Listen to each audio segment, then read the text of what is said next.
Hello students, good morning. आज आपको सबसे पहले हमारे एजुकेशनल चैनल कॉमर्स चॉइस में आप सभी विद्यार्थियों का स्वागत है।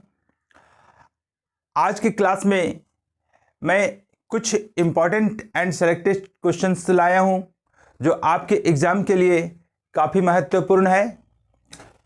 और आज का क्लास में ये टॉपिक रखा गया है कि कौन सा क्वेश्चन किस आधार पर कैसे बनाया जाए, और एक बार उसको अगर अच्छी तरीके से समझ लिया जाए तो कम प्रैक्टिस करके भी हम उसको आसानी से हम कैसे सॉल्व कर सकते हैं। तो इस तरह से काफ़ी क्वेश्चंस आपके बीच में हम लाएंगे। और आपका आईकॉम सेकेंड ईयर का अकाउंटेंसी सब्जेक्ट का कंपनी अकाउंट के चैप्टर से लिया गया है कुछ सवाल, और इस तरीके से विभिन्न प्रकार का जो चैप्टर आपके किताबों में है उसमें से छांट करके आपके बीच में लाया जा रहा है। आशा और उम्मीद है कि आप इस चीज़ को गहनता से अध्ययन करेंगे और इस चीज़ को फ़ायदा उठाने की कोशिश करेंगे। तो जैसे आपके बीच में मैं लाया हूँ आज सवाल, क्वेश्चन है कंपनी अकाउंट्स का। उसमें से आपको मैं पहले भी बता चुका हूं कि एक भारत में जो कंपनियां स्थापित होती है वह किस प्रकार से स्थापित होती है, कौन सा अधिनियम है और क्या प्रोसेस है कंपनी इनॉग्रेट करने का, और कैसे कैसे कंपनियां अपनी पूंजी का निर्माण करती है, और बाजार में शेयर का जो विक्रय किया जाता है वह किस आधार पर आता है, और क्या एकमुश्त आ जाता है पैसा या तो किस्तों में आता है। तो ये भली भांति आपको बताया हुआ है कि कंपनी की इच्छा अनुसार से है कि वह अपने अंशों का मूल्य एक बार भी मांग सकती है अथवा अधिकतम वह 5 किस्तों में मांग सकती है, जिसमें से पहले किस्त के रूप में जाना जाता है कि अगर कोई भी शेयर होल्डर किसी कंपनी का शेयर परचेज करना चाहता है तो एप्लीकेशन के माध्यम से उसको देना पड़ता है, इशू करना पड़ता है। और उसके बाद अलॉटमेंट में आता है, उसके बाद फर्स्ट कॉल का है, उसके बाद सेकेंड कॉल का है, और लास्ट होता है फाइनल कॉल का होता है। अब कंपनी इच्छा जाहिर करती है कि हम 5 किस्तों में ना मांग करके हम 4 किस्तों में लेना चाहते हैं, तो सेकेंड कॉल ही हमारा फाइनल कॉल हो जाता है। जैसे इस सवाल में देखिए, निको limited forfeited 5000 shares of ₹10 each, fully called, upon which Mrs. Anna has paid only application and allotment money of ₹6 per share. All the shares were reissued to Mr. Abhi at ₹9 per share as fully paid up. तो इसको क्या करना है? Pass the necessary journal entries, pass the necessary journal entries. ये सवाल को पहले समझिए आप कि कंपनी का नाम है निको limited, forfeited 5000 shares of ₹10 each। Company है तो इशू की है शेयर्स जरूर, लेकिन एक ऐसी अवस्था आया हुआ है जो कोई शेयर होल्डर कुछ पैसे का भुगतान किया कंपनी को और कुछ पैसे का भुगतान नहीं किया। तो कंपनी क्या अप्लाई करती है उस व्यक्ति पर, यह बातें बताया जा रहा है कि 10 each fully called upon which Mrs. Anna has paid only application and allotment। निको लिमिटेड का एक शेयर होल्डर है जिसका नाम है मिसेस अन्ना, वह पेड क्या किया है कि अलॉटमेंट का पैसा और एप्लीकेशन का पैसा दोनों मिला करके ₹6 पे किया गया है। All the shares were reissued to mister Abhi. अब कंपनी क्या करती है कि जैसे सपोज मान लेते हैं ₹6, टोटल पैसा हमारा है कितना, 5000 shares at the ₹10 each। Total पैसा आएगा 50,000, जिसमें से एप्लीकेशन और अलॉटमेंट का पैसा ₹6 जो है वह आ चुका है, और ₹4 जो पैसा आने का बाद था सेकेंड एंड फाइनल कॉल का पैसा या फर्स्ट कॉल का पैसा, क्योंकि एप्लीकेशन और अलॉटमेंट का पैसा मिला करके 6 रुपीज़ है, तो बाकी शेष पैसा जो है वह मेरा पैसा आया नहीं। तो ये 5000 शेयर्स किसके पास था? मिसेस अन्ना के पास था। ये पैसा नहीं देने के वजह से ये पैसा नहीं मिला, ये इंडिकेट आपके बीच में कर दे रहा हूं ताकि आपको अच्छी तरीके से समझ में आ जाए। तो 4 रुपया ये नहीं आया, जिसके कारण से कंपनी क्या करती है कि दो प्रोसेस है इस जगह पर। या तो कंपनी उस व्यक्ति के खिलाफ में वाद कर सकती है, यानी कि दावा कर सकती है कि आपको किसी भी हालत में पैसा भेजना पड़ेगा, लेकिन इस वाद विवाद में ना पड़ करके कंपनी क्या करती है, दूसरी प्रक्रिया अपनाती है फॉरफिटेड का, कि कंपनी उस शेयर होल्डर्स के साथ में रिलेशन तोड़ देती है और उसी अंश को फॉरफिटेड करने के बाद में री इशू कर दिया जाता है। मतलब उसके अंश को जो था उसके साथ वैलिडेटेशन खत्म हो जाता है, मान्यता समाप्त हो जाता है, और उस अंश को दोबारा बाजार में उसको पुनः निर्गमित किया जाता है। जो लिखा हुआ यहां आप देख सकते हैं, ऑल द शेयर्स वेयर री इशूड, सभी अंशों को क्या किया गया कि री इशू किया गया टू मिस्टर अभी, अभी के पास में, मिसेस अभी, at ₹9 per share as fully paid up, कि 10 रुपया का जो अंश है उसको फुल्ली पेड अप के रूप में 9 रुपीज करके री इशू कर दिया है। ये आपको इंडिकेट हम कर देते हैं। री issued 5000 shares at the rate of ₹9 each as fully paid up, fully paid up। अब देखते हैं आगे क्या होता है। देखिए यहां लिखेंगे हम सबसे पहला जर्नल एंट्रीज किसके खाते में, in the books of Nikku limited,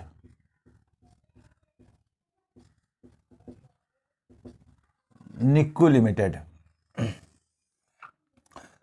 रोजनामचा में 5 खाने होते हैं, लेकिन यहां आप डेट का कॉलम ना भी दीजिएगा तो वैसी कोई बात नहीं है। देखिए ये फर्स्ट कॉलम आपका पार्टिकुलर्स का हो गया, particulars LF, amounts this side credit and this side debit, rupees and rupees का इंडिकेशन है। अब देखिए सबसे पहला क्या होगा, 5000 के फॉरफिट का जर्नल एंट्री किया जा रहा है। तो आपको मैं पहले भी बताया हूं कि इक्विटी शेयर कैपिटल हमेशा क्रेडिट होता है, लेकिन एक ही परिस्थिति एक ऐसा आता है जहां पर जब्ती का जब एंट्री करना रहता है, फॉरफिट का जर्नल एंट्री करना रहता है, तो इक्विटी शेयर कैपिटल को हमने डेबिट करना पड़ता है। Equity shares capital account DR to equity shares forfeited account to equity shares first and final call account, first and final call account। Okay, यहां जर्नल क्या नरेशन क्या लिखेंगे, being 5000 shares where forfeited। Okay, ये 5000 गुना 10 बराबर 50,000 रुपया तो आ गया। अब इसमें से हमें कितना पैसा मिला हुआ है, 6 रुपीज। तो जो पैसा मिल चुका होता है कंपनी को, वो पैसे को हमने माने कंपनियां जब्त कर सकती है। तो 6 रुपया करके है, तो 5000 गुना 6 बराबर कितना हो जाएगा, 30,000 हो जाएगा। और कितना पैसा नहीं आया था, 4 रुपया। तो 5000 गुना 4 बराबर कितना हुआ, 20,000 का। तो जो पैसा नहीं आया, जिसके कारण से इस तरीके का रोजनामचा किया गया, माने जर्नल एंट्री किया गया।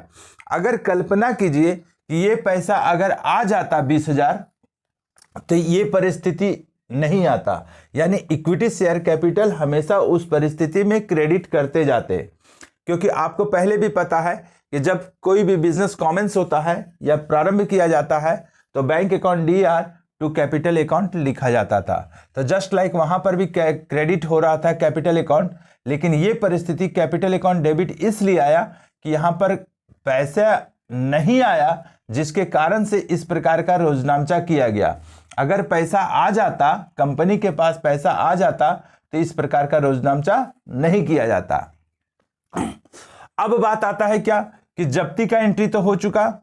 अब ये शेयर जो मिसेस अन्ना के पास था, वह शेयर पुनः चला गया किसके पास में? निकू लिमिटेड के पास में, क्योंकि निकू लिमिटेड उसके अंशों को फॉरफिट कर लिया है, माने जब्ती कर लिया है।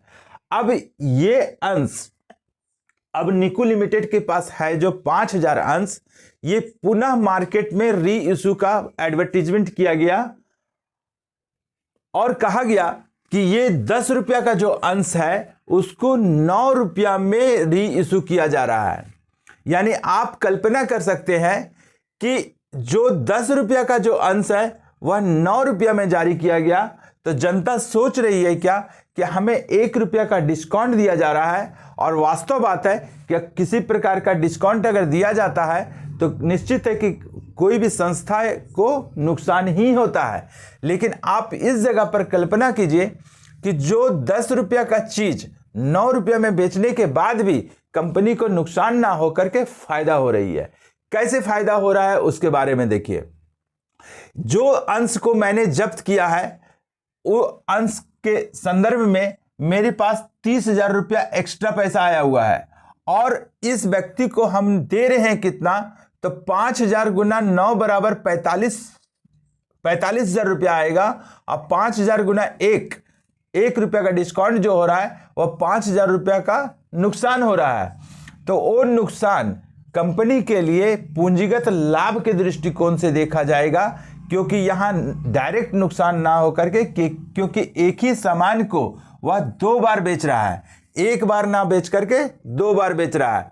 मिसेस अन्ना के पास जो शेयर था वही अंश को मिसेस अभी के पास में बेचा जा रहा है। मिसेस अभी को लग रहा है कि मुझे 1 रुपया का डिस्काउंट मिल रहा है। कंपनी अपने अकाउंटिंग पोजीशन पर देखती है क्या कि हमें ये नुकसान 1 रुपया का हो नहीं रहा है, बल्कि हमें पूंजीगत लाभ हो रहा है 25,000 का। ये 25,000 का लाभ कैसे होता है वो देखते हैं आगे।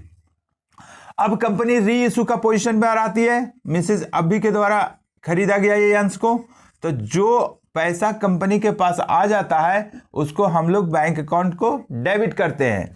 According to real account, debit what's come in and credit what goes out, ये सूत्र होता है। तो जो आ जाता है उसको हम लोग डेबिट करते हैं। तो यहाँ कंपनी के निको लिमिटेड के पास में 45,000 रुपया पैसा आ रहा है, वो देखते हैं आगे। 2 equity shares capital account, okay, being 5,000 shares were reissued at the rate of ₹9 each as fully paid up, okay. तो 9 रुपया करके 5,000 से मल्टीप्लाई करेंगे तो 45,000 हम लोगों के पास में आ जा रहा है। लेकिन अंश कितने का दिए? 50,000 का दिए। इसका मतलब 1 रुपया करके नुकसान हुआ 5,000 अंशों में, यानी 5,000 गुना 1 बराबर 5,000, जो हम लोग यहां डिस्काउंट ना लिख करके किस खाते से राइट ऑफ किया जाएगा? तो इक्विटी शेयर फॉरफिटेड अकाउंट हमारा जो क्रेडिट में पड़ा हुआ है उस खाते से राइट ऑफ किया जाएगा। Equity shares forfeited account debit. ये 30,000 हमारा क्रेडिट में जो दिया हुआ है, एक्स्ट्रा मनी आया हुआ है, उसमें से 5,000 मेरा डेबिट जो गया equity share forfeited account debit. ये 30,000 minus 5,000 it means 25,000 it is converted to capital reserve. तो यहां पर कैसे हम दिखाएंगे इस चीज, अगला नेक्स्ट जर्नल एंट्री को? तो equity shares forfeited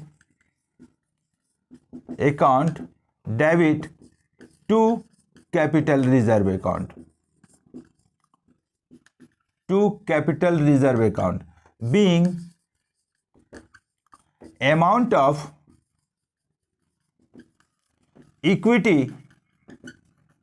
shares forfeited account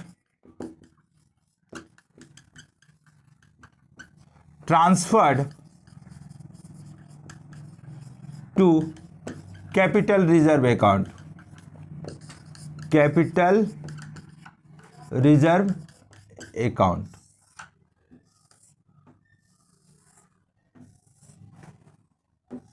कितना रकम हो जाएगा इसका? देखिए 30,000 आपका इक्विटी शेयर फॉरफिटेड अकाउंट में आपका क्रेडिट में है। मिसेस अभी को मैंने डिस्काउंट दे दिया 5,000 रुपया, तो 30,000 में 5,000 रुपया माइनस हो गया, तो इक्विटी शेयर फॉरफिटेड अकाउंट में हमारा यहाँ पर 25,000 रुपया चला जाएगा। अब यहाँ पर 25,000 कैपिटल रिजर्व में ट्रांसफर हो गया। अब कंपेयर कीजिए आप, इक्विटी शेयर फॉरफिटेड अकाउंट में डेबिट में 5,000, equity share forfeited account debit में 25,000, तो 5,000 और 25,000 दोनों मिला के 30,000 हो गया। अब 30,000 हमारा डेबिट में है और equity share forfeited account 30,000 credit में है, तो ये हमारा राइट ऑफ हो गया। मतलब हमारा अकाउंट का बैलेंसिंग जितना है वो निश्चित मिल गया है। और इस तरीके से देखा जा रहा है कि इस तरह का सवाल, इस पर आधारित कई प्रकार के सवाल आ सकते हैं। अब यहां पर आपका डाटा चेंज हो सकता है, ये सिचुएशन चेंज हो सकता है कंपनी एप्लीकेशन का पैसा आया हुआ है कंपनी के पास और बाकी शेष पैसा नहीं आया, तो जो पैसा आ जाएगा उसको फॉरफिटेड अकाउंट में कन्वर्ट करेंगे, जो पैसा नहीं आएगा उसको प्रत्येक आइटम के अनुसार से लिखते जाएंगे और उसी के कारण से इस तरह का जर्नल एंट्री होता है। उसी कारण कहने का मतलब है यहां पर कि जो पैसा नहीं आता है उसके कारण से इस प्रकार का रोजनामचा किया जाता है। अगर पैसा आ जाता तो इस प्रकार का रोजनामचा करने की जरूरत नहीं होती। अब यहां री इशू का पोजीशन आता है, उसके बाद में हमारा क्या आता है कि जो री इशू के दौर से जो गुजर जाएगा तभी हम कैपिटल रिजर्व में ट्रांसफर करेंगे। यहां मुख्य बात बताने का मतलब यही है, मेरा चर्चा करने का मतलब कि सपोज यहां 5,000 अंश का जब्त किए, 5,000 अंश को 5,000 टोटल री इशू कर दिए है, तो हमारा टोटल रकम कैपिटल रिजर्व में चला जा रहा है। लेकिन कंडीशन कभी कभी सवाल में आता है कि 5,000 अंश को मैंने जब्त किया जरूर, लेकिन यहां पर 4,000 अंशों को मैंने री इशू किया, तो 4,000 संदर्भ में हमारा इक्विटी शेयर फॉरफिटेड अकाउंट के कितना रकम है उसमें से माइनस किया जाएगा ये फॉरफिटेड शेयर्स अकाउंट को, और उसके पश्चात जो रकम शेष बचता है वही रकम हमारा कैपिटल रिजर्व में जाता है। यानी कहने का मतलब है कि जो री इशू के दौर से गुजर जाता है वही हमारा रकम कैपिटल रिजर्व में जाता है। ये ऑब्जेक्टिव क्वेश्चंस में भी पूछता है इस तरह का सवाल। तो अब यहां पर आता है बात क्या कि कंपनी अकाउंट के संदर्भ में एक इशू ऑफ शेयर्स चैप्टर भी आपका दिया हुआ है। इशू ऑफ शेयर्स के चैप्टर से भी आपको काफी सारे सवाल से आपको सॉल्व किया गया है। ये आपका री इशू के चैप्टर से है और फॉरफिटेड से। एक सवाल आपको और आपके बीच में हम दे रहे हैं जो इंपॉर्टेंट इसमें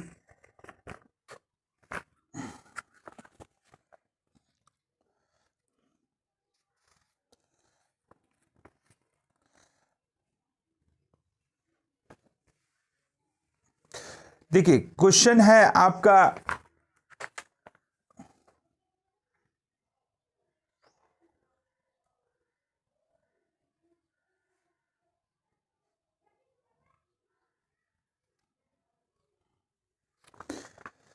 देखिए नमा लिमिटेड, ये भी क्वेश्चन सेलेक्टेड किया हुआ है, इस चीज को मैं मिटा दे रहा हूं।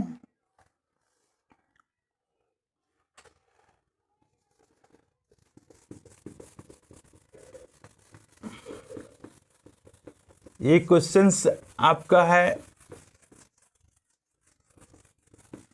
देखिए स्पीड वे में बता दे रहा हूं आपको कि क्वेश्चन नंबर इस गेस पेपर के रूप में दिया हुआ है क्वेश्चन नंबर 29 के रूप में। नमा लिमिटेड ने 10 रुपया वाले 1 लाख समता अंशों को 2 रुपया प्रीमियम पर आवंटन पर दे है। यानी इंग्लिश में पढ़ दे रहा हूं, नमा limited invite to the public to subscribe 1 lakh equity shares of rupees 10 each at a premium of 2 per share payable. 1 lakh equity shares है, 1 lakh shares into 12 each including 2 per share as premium payable on allotment. 2 per share payable on allotment. Payment made to be as follows: on application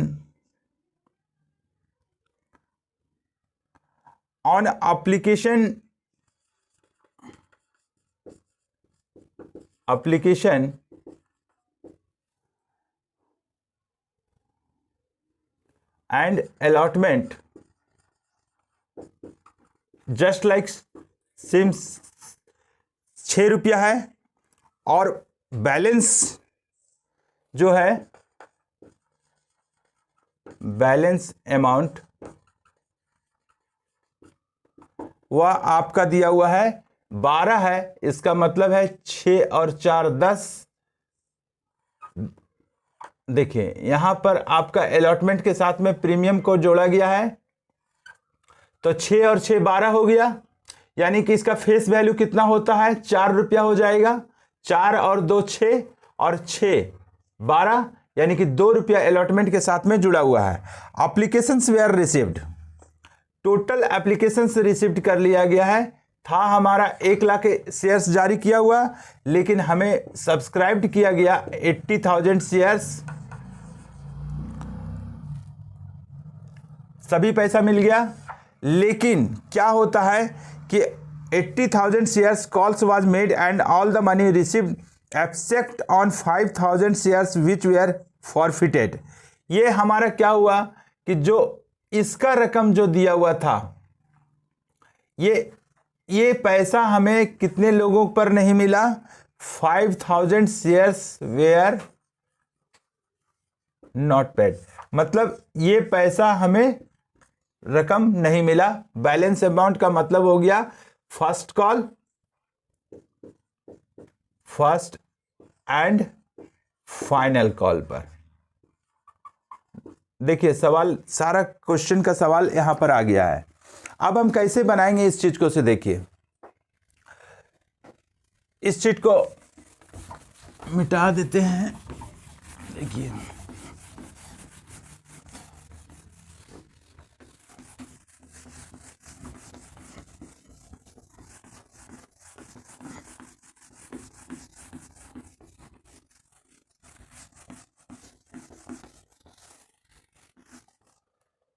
सबसे पहले format खींचते हैं journal entry का। Journal entries, क्या company का नाम है, नमा limited. In the books of नमा limited.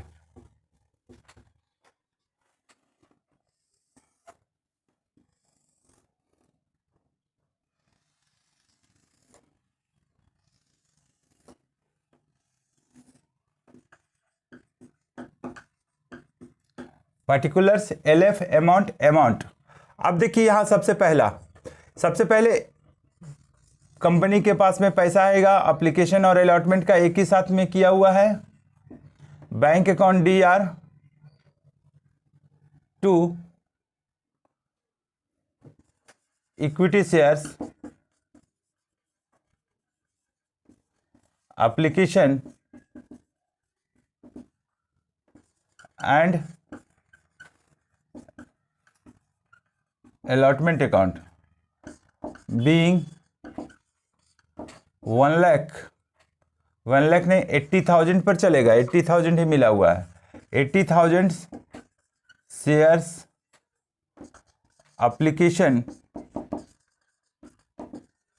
And allotment money received on 6 each, 6 per share या 6 each, तो 80,000 गुना 6 मैंने 4,80,000 रुपया हमारा पैसा आ चुका है। अब इसको शेयर कैपिटल में कन्वर्जन करना है हमको। अब हम क्या करेंगे, हम लोग equity shares application and allotment to equity share capital account to security premium account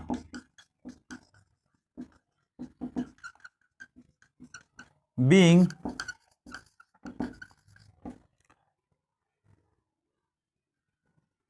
$80,000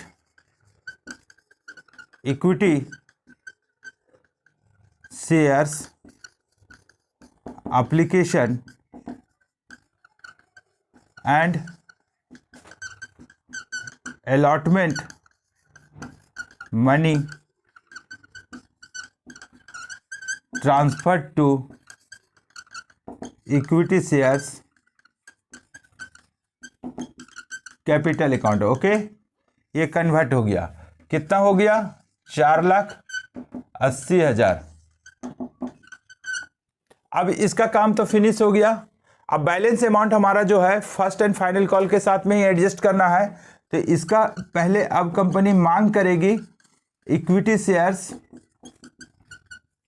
first and final call account DR to equity shares capital account being equity shares. कितना अंश दिया हुआ है हमारा? 80,000 पर मांग किया गया। Being 80,000 equity shares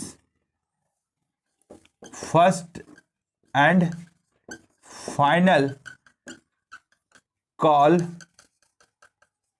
money due at the rate of ₹6 each। 6 each, तो 6 each का मतलब कितना हो जाएगा? 80,000 गुना 6 बराबर 4,80,000। अब इसका पैसा आना है, माने 80,000 अंश हमारे है, वह टोटल का टोटल पैसा मिल जाना चाहिए। इतने सारे लोगों के पास में कंपनी ड्यू का नोटिस भेजा। अब सभी लोग पैसा देना चालू किया। तो इस साइड में हम बना रहे हैं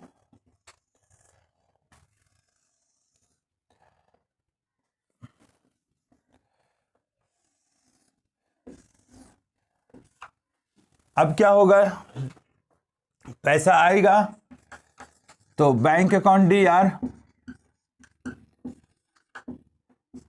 to equity shares first and final call account to calls in arrear account. यहां ना करके हम लोग डेबिट में भी कर सकते हैं, या 4,80,000 हमारा जो है 4,80,000, इसमें से हमें 5,000 अंशों पर पैसा नहीं मिलेगा। 5,000 गुना 6 बराबर कितना हुआ? 30,000 नहीं मिला, तो 30,000 रुपया हम कॉल्स इन एरियर में दिखाएंगे। Calls in arrear. अब दूसरा प्रोसेस में अगर नहीं दिखाएंगे तो डायरेक्ट 4,50,000 दिखाएंगे। मतलब 4,50,000 रुपया आ गया, 30,000 रुपया मेरा बकाया रह गया, और 4,80,000 रुपये का हमारे equity share first and final call account में डिमांड हुआ था। तो अब हम इसको लास्ट में लिख लेते हैं कि being equity shares first and final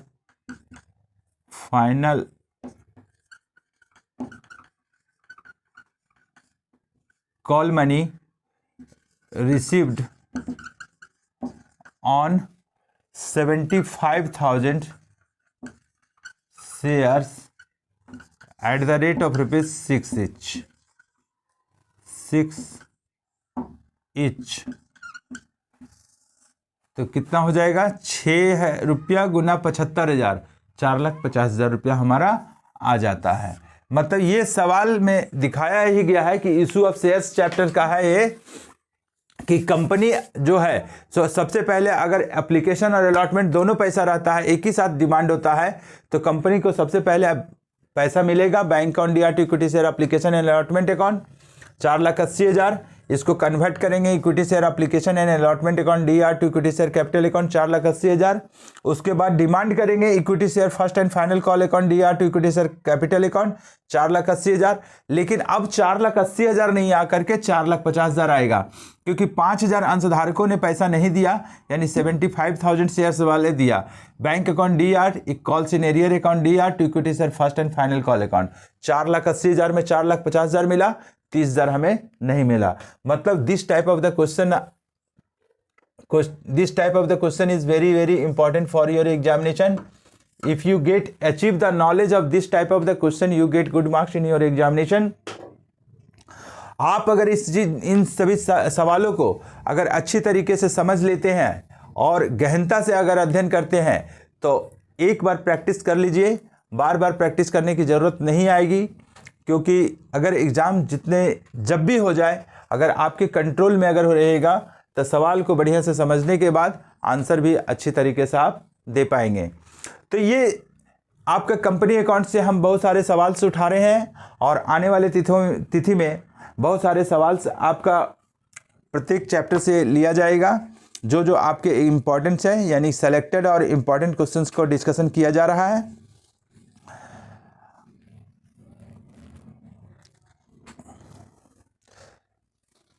जैसा कि आपको मैंने पहले भी बताया हूं कि कंपनी अकाउंट से आपका ऑब्जेक्टिव में भी इम्पॉर्टेंट है, short type of the questions भी आएगा, long type of the questions आएगा, इसलिए एक चैप्टर जो है से काफ़ी इम्पॉर्टेंट है। तो ये आशा और उम्मीद है कि आपको 2 सवाल मैंने जो बताया वो आपको अच्छी तरीके से समझ में आ गया होगा, और इस चीज़ को प्रैक्टिस कीजिए।